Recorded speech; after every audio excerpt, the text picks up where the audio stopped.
आप सभी का बहुत बहुत स्वागत है दोस्तों हमारे YouTube चैनल में। इसके पहले वाला वीडियो में दोस्तों हम इस इंडक्शन कुकर के एसएमपीएस पावर सप्लाई के बारे में डिटेल से बताए थे कि किस तरीका से एसएमपीएस पावर सप्लाई काम करता है। लेकिन उस वीडियो में दोस्तों हम आपको पूरा सही से बता पाए, कुछ चीज छूट जाता है वीडियो बनाने के समय में, तो दोबारा से इस वीडियो को जो है हमें बनाना पड़ रहा है। तो इस वीडियो में हम आपको पूरा डिटेल से बताएंगे कि यहाँ पे जो एसएमपीएस पावर सप्लाई है वो किस तरीका से काम करता है। यहाँ पे अगर देखेंगे तो आपको कुछ डायट देखने को मिलेगा। यहाँ पे जेना डायट, पीएफ, यहाँ पे 8012 या वाइपर 12 ऐसी लगा हुआ देखने को मिलेगा। साथ ही पे यहाँ पे फेराइट कोर का छोटा सा एक ट्रांसफार्मर लगा हुआ देखने को मिलेगा और यहाँ पे कैपेसिटर और रजिस्टर वगैरह लगा हुआ रहता है। इस छोटा सा जो सेक्शन दिख रहा है दोस्तों, ये एसएमपीएस सेक्शन है। एसएमपीएस सेक्शन अगर शॉर्ट हो जाएगा, आपका इंडक्शन कुकर में पंखा नहीं चलेगा, आपका बजर काम नहीं करेगा, आपका डिस्प्ले में लाइन नहीं आएगा, तो बहुत सारा प्रॉब्लम यहाँ से होता है। तो इस एसएमपीएस सेक्शन के बारे में पूरा डिटेल से इस वीडियो में हम आपको बताएंगे। तो देखिए दोस्तों, बहुत बार ऐसा होता है कि इंडक्शन कुकर जब आपके पास बनने के लिए आता है, तो आप जब सीरीज लैंप पे देते हैं और चालू करके देखते हैं तो आपका सीरीज लैंप जो है बहुत ज्यादा ग्लो करता है, शॉर्टिंग बताता है। तो जो नए लोग होते हैं वो जानते नहीं है कि शॉर्टिंग जो है हमारा एसएमपीएस सेक्शन में भी हो सकता है। एसएमपीएस सेक्शन के बारे में उनको ज्यादा नॉलेज नहीं होता है, तो वो क्या करते हैं कि हमारा इस सेक्शन में इंडक्टर कॉइल को चेक करते हैं, कैपेसिटर को चेक करते हैं, साथ में हमारा ये आईजीबीटी सेक्शन में रेक्टिफायर को चेक करते हैं, आईजीबीटी को चेक करते हैं, जबकि शॉर्ट हमारा एसएमपीएस सेक्शन में होता है। तो हमारा दो पावर सप्लाई यहाँ पे बना हुआ रहता है। देखिए, एक जो हमारा आईजीबीटी सेक्शन का पावर सप्लाई हो गया और दूसरा हमारा एसएमपीएस सेक्शन का पावर सप्लाई हो गया। अगर शॉर्टिंग आपको निकालना है तो देखिए आपको क्या करना पड़ेगा, एसएमपीएस सेक्शन को आईजीबीटी सेक्शन से अलग करना पड़ेगा। इसके लिए आपको क्या करना पड़ेगा, यहाँ पे देखिए 22 ओम का एक रजिस्टर लगा रहता है। इस रजिस्टर को अगर खोल देंगे तो आपका यहाँ से एक डायरेक्ट से लाइन यहाँ पे आता है, तो लाइन जो है यहाँ पे जाएगा नहीं। अगर इसको खोलते ही आपका शॉर्टिंग हट जाता है तो आपका शॉर्ट जो है एसएमपीएस सेक्शन का है। अगर इसको खोलने के बाद भी अगर शॉर्ट नहीं हटता है तो आपका जो है शॉर्ट आईजीबीटी सेक्शन में कोई ना कोई पार्ट शॉर्ट होता है, तब ऐसे में आईजीबीटी का प्रॉब्लम हो सकता है। इसके अलावा कई बार ऐसा होता है कि हमारे जो सीरीज लैंप पे काफी धीमा ग्लो होता है, तो ऐसे में क्या होता है कि हमारा जो पीएफ होता है यहाँ पे लगा हुआ या आउटपुट में लगा हुआ, तो ये पीएफ भी शॉर्ट होने की वजह से बहुत धीमा जो है सीरीज लैंप जलता है। अगर ऐसे में अगर इंडक्शन कुकर को चालू करेंगे तो हमारे इंडक्शन कुकर का जो आईजीबीटी है ये आईजीबीटी हो जाए। तो ठीक है दोस्तों, देर नहीं करते, आपको एसएमपीएस पावर सप्लाई के बारे में डिटेल से बताते हैं। देखिए यहाँ से घुमा के आपको बताते हैं। ये हमारा हो गया फेस, ये हमारा यहाँ पे एक लाइन देखेंगे न्यूट्रल, इसके बीच में एक कैपेसिटर लगा रहता है जो एसी लाइन को फिल्टर करने का काम करता है, स्पाइक वोल्टेज को रोकने का काम करता है। यहाँ पे देखेंगे कि आपका 3 डायोड जो है लगा हुआ रहता है। और देखिए ये जो पहला डायोड है ये हाफ वेव ब्रिज रेक्टिफायर बनाने का काम करता है। इसका काला पट्टी इधर, इसका काला पट्टी इधर, इन दोनों का सिल्वर पट्टी एक साथ में जुड़ा हुआ देखने को मिल रहा है। उसके बाद एक डायोड यहाँ पर भी लगा रहता है, इस लाइन को आगे ले जाता है। तो हम इसको घुमा के आपको बताते हैं, एक बार आप लोग सही से यहाँ पे देख लीजिए, ठीक है। तो यहाँ पे आप लोग आ जाइए, देखिए हमारा क्या होता है, ये एसी लाइन यहाँ पे आता है, हमारा न्यूट्रल यहाँ पे आता है और फेस यहाँ पे आता है। तो फेस से लाइन यहाँ पे आ गया और न्यूट्रल यहाँ पे है। इस एसी लाइन में देखेंगे कि 2 पीस डायोड आपका लगा हुआ देखने को मिलेगा, एक यहाँ से यहाँ जिसका काला पट्टी यहाँ और सिल्वर पट्टी यहाँ पे होता है, और दूसरा डायोड यहाँ से यहाँ पे लगा रहता है जिसका काला पट्टी यहाँ सिल्वर पट्टी यहाँ। कहने का मतलब दोनों डायोडों का सिल्वर पट्टी यहाँ पे लगा हुआ रहता है। ये क्या करता है, हाफ वेव ब्रिज रेक्टिफायर बनाता है, मतलब यहाँ पे हाफ डीसी वोल्टेज बनता है, ठीक है। फुल डीसी नहीं होता है, हाफ डीसी होता है। उसके बाद देखेंगे कि यहाँ से एक डायोड से लाइन जो है हमारा यहाँ पे आता है। यहाँ पे अगर देखेंगे तो ये डायोड का भी काला पट्टी यहाँ पे होता है। हम आपको घुमा कर दिखा देते हैं, ये देखिए ये दोनों सिल्वर पट्टी के बीच में देखिए काला पट्टी और सिल्वर पट्टी यहाँ पे, लाइन यहाँ से यहाँ आता है इस 22 ओम के रजिस्टर के पास, ठीक है। आप थोड़ा समझिएगा, इस 22 ओम के रजिस्टर के साथ में कनेक्ट है। आपको घुमा कर दिखाते हैं। तो हमारा क्या हुआ, यहाँ पे लाइन आया, आने के बाद डायोड से काला पट्टी से यहाँ पे लाइन इसी जगह पे आ गया, इसी जगह पे लाइन आ गया, ठीक है। उसके बाद देखेंगे कि यहाँ से 22 ओम का रजिस्टर लगा रहता है। ये देखिए आपको दिखा देते हैं, ये 22 ओम का रजिस्टर है, ठीक है। तो 22 ओम का रजिस्टर से लाइन क्या होता है, यहाँ से इसी जगह पे आ जाता है, यहाँ पे। यहाँ पे अगर देखेंगे तो हमारा एक कैपेसिटर यहाँ पे लगा हुआ देखने को मिलेगा, मेन कैपेसिटर ये रहता है। यहाँ पे 22 ओम का रजिस्टर से यहाँ पे आता है, तो ये कैपेसिटर को फिल्टर करने का काम करता है। तो यहाँ पे आपको जो है 300 वोल्टेज मिलना चाहिए, ठीक है। उसके बाद क्या होता है कि हमारा लाइन ये जो है यहाँ से 300 वोल्टेज, यहाँ पे हमारा फेराइट कोर का ट्रांसफार्मर लगा रहता है। उस ट्रांसफार्मर का एक लेग में लाइन पहुंच जाता है और दूसरा लेग में लाइन पहुंचने के लिए देखेंगे कि यहाँ पे एक 100K का एक रजिस्टर लगा रहता है। ये देखिए आपको दिखाते सही से, ये जो रजिस्टर आप देख रहे हैं यहाँ पे, ये 100K का रजिस्टर है।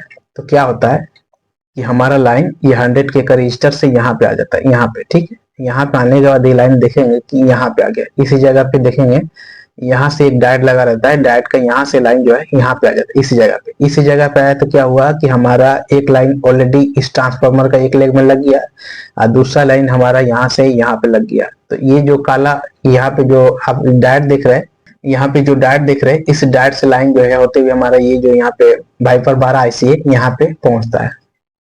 तो हमारा क्या हुआ, एक लाइन यहाँ पे आ गया, दूसरा लाइन हमारा इस डायोड से यहाँ पे आ गया। जब लाइन इसका दोनों लेगों पे मिलेगा तो ऐसे में क्या होगा, यहाँ पे मैग्नेटिक फील्ड बनने लगता है। यहाँ पे मैग्नेटिक फील्ड बनता है तो ऐसे में क्या होता है कि हमारा जो इसका कोर होता है वो भी एक तरह का इंडक्टर होता है। तो उस कोर से होते हुए मैग्नेटिक फील्ड बनते हुए हमारा लाइन जो है प्राइमरी से सेकेंडरी की ओर चला जाता है। हमारे यहाँ पे जब मैग्नेटिक फील्ड बनेगा, इसका कोर से लाइन होते हुए मैग्नेटिक फील्ड के वजह से हमारा सेकेंडरी में लाइन चला जाता है। यहाँ पे हमारे सेकेंडरी में देखेंगे 3 लेग लगा हुआ रहता है ट्रांसफार्मर का, जिसमें से 2 लेग अलग अलग वोल्टेज जो है आउट करता है। तो यहाँ पे क्या होता है कि हमारा लाइन जब यहाँ पे मिलता है तो यहाँ पे आउट होता है। देखिए ये जो पहला लेग देख रहे हैं, यहाँ पे एक डायोड लगा है, यहाँ पे ये जो है 20 वोल्टेज आउट करने का काम करता है। 19 वोल्टेज यहाँ पे आउट होता है और दूसरा लेग देखेंगे ये 10 से 12 वोल्टेज आउट करता है। यहाँ पे डायोड लगा रहता है। जब हमारा यहाँ से लाइन यहाँ पे जाता है तो ये ट्रांसफार्मर से क्या होता है, लाइन हमारे एसी में बदल जाता है। तो उसको फिर से डीसी में बदलने के लिए यहाँ पे 2 डायोड लगा हुआ आपको देखने को मिलेगा। हम घुमा के आपको दिखाते हैं। देखिए यहाँ पे 2 डायोड आपको देखने को लिए मिल रहा है। ये दोनों डायोडों को देखिएगा तो दोनों का यहाँ पे एनोड में लाइन आता है, आने के बाद कैथोड से लाइन जो है पॉजिटिव आउट होता है। अगर हम ठीक से दिखा पाते हैं तो इसका जो कैथोड होता है सिल्वर पट्टी, वहां से लाइन आउट होता है। ठीक है, तो हमारा लाइन क्या हुआ, यहाँ पे आउट हुआ। तो पहला जो लाइन यहाँ पे आउट होता है ये हमारा होता है 18 से 19 वोल्टेज। अब क्या होता है, जब इसका लेग पे लाइन होता है, यहाँ से जब लाइन आउट होता है, इस लाइन को कंट्रोल भी करना पड़ता है। अगर कंट्रोल नहीं करेंगे तो हमारा लाइन जो है बढ़ते जाएगा यहाँ पे या घटने लगेगा। तो ऐसे में क्या होता है कि हमारे यहाँ पे 2 डायोड द्वारा लाइन यहाँ पे आता है इस जो जगह पे। उसके बाद देखेंगे यहाँ से ये जो डायोड है, इस डायोड से लाइन हमारे यहाँ पे आता है इस जगह पे देखेंगे जेना डायोड लगाता है। यहाँ पे जेना डायोड यहाँ से यहाँ पे और एक डायोड यहाँ से यहाँ लगाता है। हमारा जो ये वाइपर 12 आईसी होता है, तो हमारा जो यहाँ से लाइन यहाँ पे आया, देखेंगे इसका जो 5 लेगों के साथ मतलब 5, 6, 7, 8 लेग ड्रेन होता है। इस ड्रेन को लाइन जो है ऑलरेडी यहाँ से मिल चुका है। और जब हम इसको फीडबैक देंगे, इसका 1 नंबर जो पिन होता है, 1 नंबर 2 नंबर ये सोर्स होता है, एक तरह से ग्राउंड होता है। ये 3 नंबर पिन इसका फीडबैक होता है और 4 नंबर पिन जो है इसका VDD होता है। ठीक है, तो इसका ड्रेन में लाइन मिल चुका है, यहाँ पे लाइन बन रहा है, लाइन यहाँ से आउट होगा। अब इस लाइन को कंट्रोल करने के लिए देखेंगे यहाँ से एक डायोड यहाँ से जेना डायोड लगा के इसका 3 नंबर में फीडबैक दिया जाता है। अगर फीडबैक नहीं देंगे तो ये जो है ऑलरेडी यहाँ पे कम बेसी लाइन आउट होगा। तो इसलिए फीडबैक देंगे तो उसी हिसाब से ये आईसी स्विचिंग करेगा तो लाइन आउट होगा। लेकिन इस आईसी को काम करने के लिए हमें VDD वोल्टेज भी देना पड़ता है। तो ये देखेंगे यहाँ से एक डायोड द्वारा लाइन यहाँ पे भेजा जाता है, जिसका काला पट्टी यहाँ, सिल्वर पट्टी यहाँ पे लगा रहता है। हम घुमा के आपको दिखा देते हैं। ये देखिए यहाँ पे एक जेना डायोड लगा रहता है 18 वोल्टेज का। ये 18 वोल्टेज ही जो फीडबैक देते हैं, तो 18 वोल्टेज ही ये जो है इस ट्रांसफार्मर से बनाता है। यहाँ पे हमारा एक जो है डायोड लगा रहता है 4007 का, जिसका काला पट्टी इधर और सिल्वर पट्टी से लाइन जो हमारे इस आईसी का 4 नंबर पिन में जाता है। यहाँ पे एक कैपेसिटर भी आपको देखने को मिल रहा है, अगर हम आपको दिखा पाए। यहाँ पे देखिए कैपेसिटर 4.7, ये जो है करीबन 4.7 50 वोल्ट का कैपेसिटर है। ठीक है, ये कैपेसिटर जो है लाइन स्टोर करने का काम करता है। हम आपको घुमा कर दिखाते हैं कि हमारा जब लाइन सेकेंडरी से आउट होता है तो यहाँ से एक जेना डायोड द्वारा इसको फीडबैक दिया जाता है और साथ ही में एक 4007 डायोड द्वारा इसका 4 नंबर को VDD दिया जाता है 18 वोल्टेज। तब जाके आईसी जो है स्विचिंग करना चालू करता है। जब ये स्विचिंग करता है तो ऐसे में हमारा यहाँ पे जो है मैग्नेटिक फील्ड बनता है। मैग्नेटिक फील्ड बनने के बाद हमारा प्राइमरी से सेकेंडरी की ओर लाइन जो है चला जाता है और सेकेंडरी से लाइन जो है हमारा एसी आउट होता है। तो एसी को डीसी में बदलने के लिए 2 डायोड लगा रहता है। तो पहला डायोड जो है यहाँ पे काला पट्टी और यहाँ पे सिल्वर पट्टी रहता है। आप जानते हैं कि लाइन को पॉजिटिव निकालने के लिए यहाँ पे काला पट्टी यूज किया जाता है और यहाँ पे सिल्वर पट्टी। तो यहाँ पे जो लाइन आपको बनेगा 18 वोल्टेज से 19 वोल्टेज बनेगा, क्योंकि यहाँ पे 18 वोल्ट का जेना डायोड लगा हुआ है। तो यहाँ पे 18 या 19 वोल्टेज, थोड़ा कम बेसी होता है तो 19 बन जाता है। 18 वोल्टेज आपको यहाँ पे बनेगा। यही 18 वोल्टेज अगर देखेंगे तो यही 18 वोल्टेज से इस आईसी को VDD वोल्टेज देने के लिए यहाँ से एक डायोड द्वारा 4 नंबर पिन में दिया जाता है। दोबारा फिर ये जो 18 वोल्टेज जो यहाँ बनता है, यहाँ से देखेंगे कि यहाँ पे फैन का एक जैक होता है। आपको घुमा के आपको दिखाते हैं थोड़ा सा, अगर आप लोग देख पा रहे हैं तो यहाँ पे देखिए फैन का जैक है। हमारा जो ये फैन होता है दोस्तों, ये जो फैन आप देख रहे हैं, ये फैन चलता है 18 वोल्टेज से। हम घुमा लेते हैं तो हमारा जो है 18 वोल्टेज यहाँ पे आता है इस जगह पे। आइए, पंखा को चलाने के लिए हमें जो है ग्राउंड देना पड़ेगा। जब तक हम ग्राउंड नहीं देंगे तब तक पंखा चलेगा कहाँ से? तो यहाँ पे 80-50 ट्रांजिस्टर लगा रहता है। इसका बेस को जब ये आईसी सूचना देता है तो ऐसे में क्या होता है कि हमारा जो एमीटर होता है, ये यहाँ पे कलेक्टर को ग्राउंड दे देता है। जब यहाँ पे ग्राउंड मिलता है तो हमारा ये पंखा का वोल्टेज यहाँ पे रहता है, ये ग्राउंड मिलते ही हमारा पंखा जो स्टार्ट हो जाता है। ये तभी काम करेगा जब इसका बेस को वोल्टेज मिलेगा, तब एमीटर से कलेक्टर की तरफ कंडक्ट करेगा, तब हमारा ग्राउंड यहाँ पे आता है, तब हमारा फैन जो है चलने लगता है। इसके अलावा हमारा जो 18 वोल्ट का लाइन है, इस लाइन को अगर देखेंगे तो यहाँ पे देखेंगे 100 माइक्रोफेट 25 वोल्ट का एक कैपेसिटर लगा हुआ रहता है। घुमा के आपको दिखाते, तो घुमा के दिखाना बहुत जरूरी है दोस्तों, नहीं तो आप लोग समझ नहीं पाएंगे। यहाँ पे देखिए जो तीनों कैपेसिटर लगा रहता है, ये तीनों कैपेसिटर जो है 100 माइक्रोफेट 25 वोल्टेज का। अगर हम आपको सही से दिखा पाए तो हम आपको बता दिए दोस्तों, ये तीनों कैपेसिटर, ठीक है, घुमा लेते हैं। तो 18 वोल्टेज का जो लाइन यहाँ पे होता है, इसी जगह पे यही लाइन देखेंगे कि यहाँ पे स्टोर करने का काम जो है हमारा एक कैपेसिटर करता है, जिसका पॉजिटिव इधर और नेगेटिव इधर होता है। उसके बाद यहाँ पे देखेंगे 100 ओम्स का एक रजिस्टर लगा रहता है। ये 100 ओम्स का रजिस्टर से हमारा लाइन यहाँ पे आता है। आने के बाद ये जो लाइन हमारे यहाँ पे कैपेसिटर आप देखेंगे लगा हुआ रहता है। आपको घुमा के थोड़ा सा दिखाते हैं। ये जो कैपेसिटर आप देख रहे हैं और साथ में यहाँ पे 3 ट्रांजिस्टर देख रहे हैं, आप पीएफ रजिस्टर देख रहे हैं, ये जो है एक ड्राइवर सेक्शन है। ये पल्स विथ मॉड्यूलेशन सेक्शन इसको बोला जाता है। यहाँ पे क्या होता है, हमारा पल्स बनता है जिसके लिए 18 वोल्टेज का दरकार होता है। तो हमारा यहाँ पे आपको रजिस्टर जो दिखा है 100 ओम का, उस रजिस्टर द्वारा लाइन, ये 100 ओम का रजिस्टर द्वारा लाइन जो है हमको इस कैपेसिटर में मिलता है। तो हम आपको दिखा दें कि यहाँ पे देखिए हमारा जो लाइन 18 वोल्ट का यहाँ पे बना, यहाँ पे 100 ओम का रजिस्टर या 120 वोल्ट ओम्स का रजिस्टर द्वारा लाइन यहाँ पे आता है। आने के बाद यहाँ पे इस कैपेसिटर दोबारा यहाँ पे देखेंगे 3 ट्रांजिस्टर लगा हुआ रहता है। यहाँ पे पहला जो ट्रांजिस्टर होता है 80-50 एनपीएन होता है, दूसरा जो ट्रांजिस्टर होता है वो भी 80-50 का एनपीएन होता है, और तीसरा जो होता है ये 85-50 का होता है, ये पीएनपी होता है। इन ट्रांजिस्टरों का जो लेग होता है, ये पहला वाला एमीटर होता है, बीच वाला इसका बेस होता है, तीसरा वाला इसका कलेक्टर होता है। ये तीनों जो ट्रांजिस्टर है इसका ऐसा ही जो है कॉन्फ़िगरेशन, इसका ऐसे पिन का जो ये तीनों ट्रांजिस्टर होता है, जो तीन पिन का जो कॉन्फ़िगरेशन होता है वो इसी तरीका से होता है। ठीक है दोस्तों, थोड़ा सा बोलने में भूल होता है लेकिन आप लोग समझ लें। ये उल्टा लगा बोल के इसका 1 नंबर पिन इधर है। तो हमारा 18 वोल्ट क्या हो गया यहाँ पे बना, उसके बाद यही 18 volt driver section pulse with modulation section में भेजा जाता है काम करने के लिए। तो पहला लाइन हमारा हो गया यहाँ पे। अब दूसरा लाइन के बारे में हम आपको डिटेल से बताते हैं दोस्तों। तो यहाँ पे देखिएगा हमारा कि सेकेंड लाइन जो बन रहा है यहाँ से यहाँ पे एक डायोड लगा हुआ आपको दिखाए। तो यहाँ पे जो लाइन बनता है करीबन आपको 10 से 12 वोल्टेज बनता है। ये जो लाइन है दोस्तों, यहाँ से देखिए लाइन यहाँ से देखेंगे यहाँ पे एक कैपेसिटर लगाता है 100 माइक्रो 25 वोल्ट का। आपको वो दिखा दे 3 कैपेसिटर लाइन से यहाँ पे लगा हुआ रहता है। तो यहाँ पे एक कैपेसिटर लगा हुआ है 100 माइक्रोफेट 25 वोल्टेज का। तो ये जो है यहाँ पे देखेंगे कि हमारा लाइन यहाँ पे बना 10 से 12 वोल्टेज उसको फिल्टर करता है।